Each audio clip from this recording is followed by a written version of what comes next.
Bonjour, bonjour, nous voilà réunis pour ces énergies de la pleine lune du 18 du 9 2024, une pleine lune en poisson avec un axe en vierge.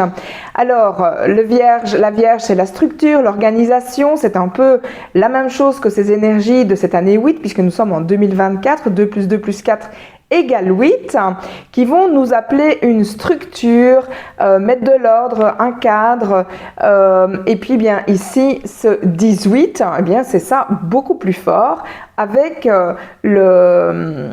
comme énergie dans le 18 un retour vers le passé. Donc on va voir ici dans ces énergies de la pleine lune, alors c'est assez dense. Pourquoi? Parce que le 9, 18, ça va faire 9, c'est le bout des choses, c'est arriver à finaliser quelque chose. Donc on voit que c'est une énergie assez dense, assez dark, j'avais envie de dire.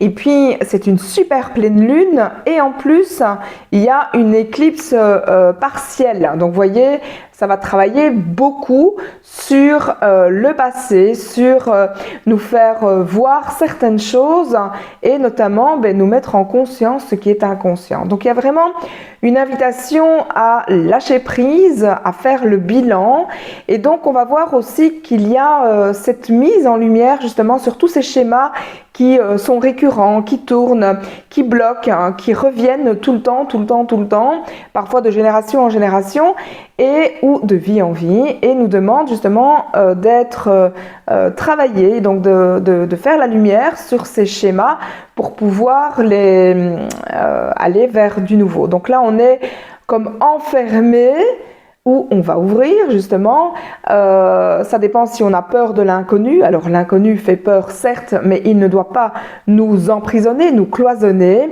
et là on va nous demander justement d'ouvrir ces croyances limitantes pour pouvoir aller vers du nouveau. En tout cas il y a l'appel de l'âme vers ce grand changement, ce grand nettoyage pour sortir de toutes ces situations stagnantes. Le 9 nous montre aussi l'acidité, donc ça peut être parfois difficile, assez caustique, de devoir lâcher prise, surtout si on est dans le devoir justement. Le 18 ça peut nous montrer cette difficulté mentale, je fais le devoir, mais c'est aussi les mémoires du passé qui demandent à être décristallisées, et donc d'apporter une nouvelle structure de vie pour ça, de voir les choses non seulement pour soi et plus pour les autres. Le 9 c'est aussi un grand besoin de reconnaissance, et là on va nous demander de nous reconnaître soi dans la valeur, dans notre on est légitime d'être qui on est, et plutôt que d'attendre la reconnaissance de l'extérieur, c'est vraiment de se reconnaître soi, de se sentir légitime d'être qui on est,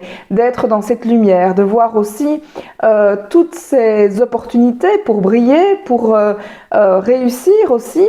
Et là je peux vous dire qu'il y a vraiment un retour vers soi, un grand lâcher prise de toutes les mémoires, parfois des aïeux, donc si vous faites du travail en énergétique, vous allez sentir qu'il y a vraiment cet appel de l'âme à lâcher parfois les structures qui viennent vraiment de fort lointain, j'ai envie de dire, donc des arrière grands-parents, et parfois on a des comportements aujourd'hui qui nous alourdissent, qui nous empêchent d'aller de l'avant, parce que justement on trinque-balle des vieilles mémoires, parfois des aïeux, et ça demande justement pour l'instant d'être nettoyé, d'être lâché, donc lâcher prise. Et donc pour aboutir, on va vous demander de rêver, mais aussi de vous alléger. Donc attention parfois en étant trop léger d'être dans les rêves et de ne pas avancer de surcroît. Même chose si on est trop dans la réflexion, on n'avance pas non plus. Donc on va sentir qu'on est poussé à la réalisation d'un rêve, d'un idéal. En tout cas on est vraiment dans l'aboutissement des choses, avec du 18 et le 9 très certainement. Mais attention ce côté imaginaire justement, puisqu'alors on est dans les rêves et on n'avance pas. Et pour d'autres c'est trop de réflexion, et donc il faut se permettre plus de légèreté pour pouvoir concrétiser. Donc on va voir aussi qu'il y a une recherche de perfection, une recherche aussi de cette légitimité. On peut aussi retrouver, chercher un nouveau cadre, une nouvelle structure, puisqu'on va sortir de ce qui nous enferme. Si c'est votre mental, vos décisions à prendre, etc., c'est sortir de ça pour aboutir, pour réaliser, pour briller, pour réussir aussi.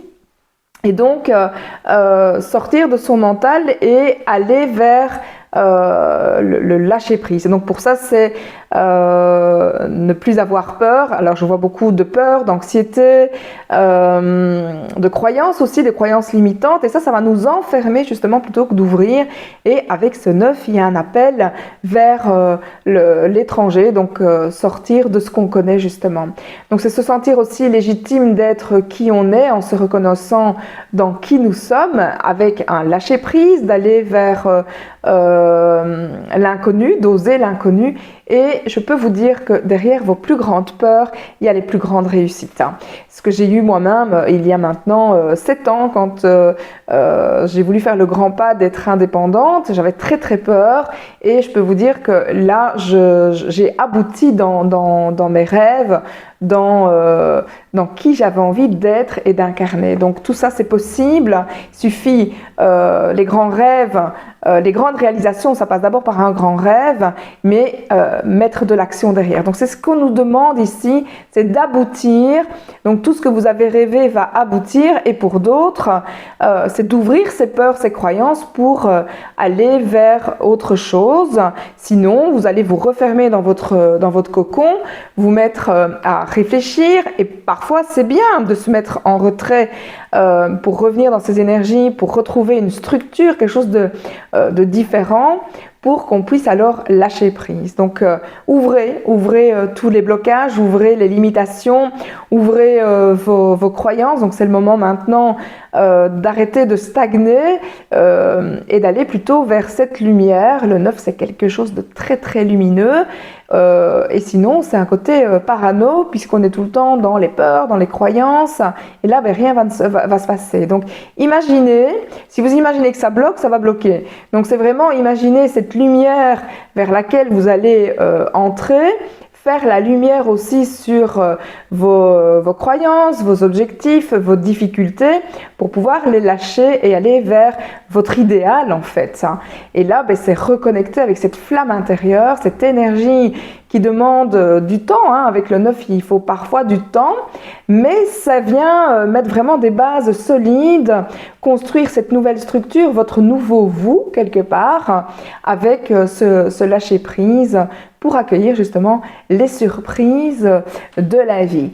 Voilà. Alors pour ceux qui ne me connaissent pas, je suis Nathalie Cuvelier, numérologue, thérapeute. Je peux faire également votre timbre, votre date de naissance, puisque derrière tout ça, on voit nos dons, nos talents, nos vies antérieures, nos défis aussi, et surtout comment les dépasser, notre mission de vie, le chemin de vie, et puis bien je me sers aussi de mes intuitions pour les valider avec la numérologie d'ailleurs, pour vous conduire vers le meilleur vous, vers ce que vous attendez de la vie, vers ce que vous avez envie de vivre. J'ai beaucoup de personnes qui viennent me consulter où il y a de grands changements de vie, et on est dans cette énergie 9 justement pour aller vers du nouveau, vers du neuf, et réaliser notre plein potentiel dans la lumière, dans la légitimité d'être. Donc vous pouvez me retrouver évidemment sur ma chaîne YouTube Nathalie Cuvelier, numérologue, mais aussi via Facebook Nathalie Cuvelier, coach de vie, le chemin éclairé. J'ai un site internet aussi, mais il y a des ajustements à faire, donc il risque d'être un peu non en ligne, et sinon c'est le www.happycultrice.be, H-A-2-P cultrice.be, et sur Instagram happycultrice.d.am. Donc vous avez plusieurs façons de me contacter si vous avez besoin d'une lecture personnelle. Je vous souhaite une très belle pleine lune avec de tout nouveaux projets et des aboutissements dans le meilleur pour vous. À très vite.